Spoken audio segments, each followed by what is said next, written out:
Hello everyone. Sir Isaac Newton is known to all of us for the story of the falling apple and the discovery of gravity. He discovered the three laws of motion which answer many questions we have about our day-to-day life. He wrote the three laws of motion in his book Principia Mathematica. These laws simply talk about the moving objects, or objects that are not moving, or objects that move because other objects move, or objects that move because they react to some force in the opposite direction. Okay, maybe that covers almost every kind of motion around us. It is very important to understand and acknowledge the relevance of Newton's laws of motion in our daily life. A lot of our day-to-day activities are governed by these laws. The fun part about this video is that you will learn Newton's laws of motion yourself in the form of interesting activities. In this video, we will learn about the concept of mass, difference between mass and weight, inertia, and Newton's first law of motion. In order to understand Newton's first law of motion, we have to first understand the concept of mass and inertia. We will start with mass. Newton said that it was a particular property of objects that decided how and when it moves. That property is its mass. Mass is basically the atoms and molecules packed inside an object. When we want to know the mass of something, we put it on a weighing scale. But do you know that weighing scales don't really measure mass? They calculate the weight. Mass is simply the matter.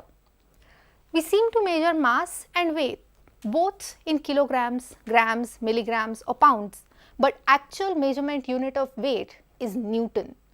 Since the value of gravitational acceleration is constant all over the earth, we simply measure weight in the units of mass. Look at these rocks. Which one's heavier? This one or this one? Let me check. Okay, this one seems heavier than this. But as a scientist, a qualitative answer is not good enough.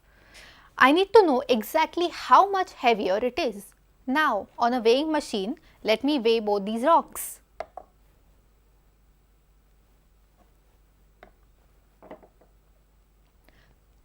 Now, quantitatively, I know how much heavier this one is than this one. This answers my question. Here, we have 1 kilogram of cotton and 1 kilogram of onions.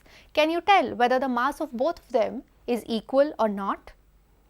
We can see that the mass of 1 kilogram of cotton and 1 kilogram of onion is obviously the same, even though their volumes are very different. Mass gives an object inertia. In the next activity, we will learn about inertia.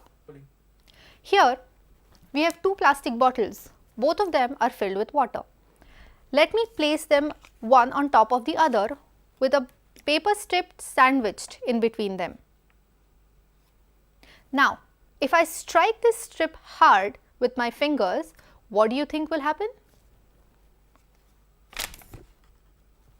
What do you observe? Magically, the strip is in my hands and the bottles are standing on top of one another. Bottles are standing like this because of inertia. According to Newton, the more the mass, the more will be inertia. Inertia is the tendency of an object to retain its state of rest or uniform motion until something external tries to change that state. When we flicked the strip, it fell down in motion while bottles remained at rest. Here we have different types of balls. Can you tell what will be the inertia of these balls? We can compare the inertia of these balls only after knowing their masses. Ball which is heavier will have more inertia as compared to the ball that is lighter.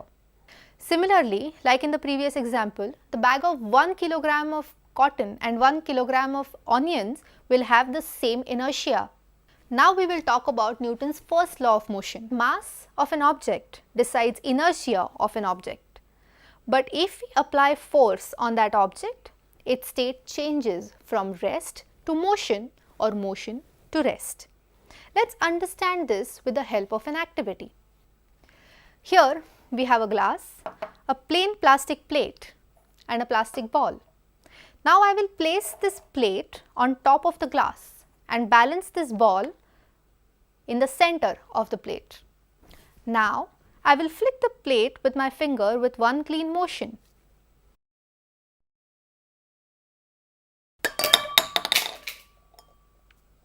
What do you see? The ball doesn't move with the plate. It falls straight into the glass because of gravity. We observed that an external force on the plate threw it off the glass, but the ball stayed at rest. This is Newton's first law of motion, which states that any object will remain in the state of uniform motion or the state of rest unless an external unbalanced force acts upon it. External unbalanced force here was the flicking of the plate. The plastic plate at rest changed its state of rest and went into motion. Now can you tell, why do we jerk backward when a bus starts moving?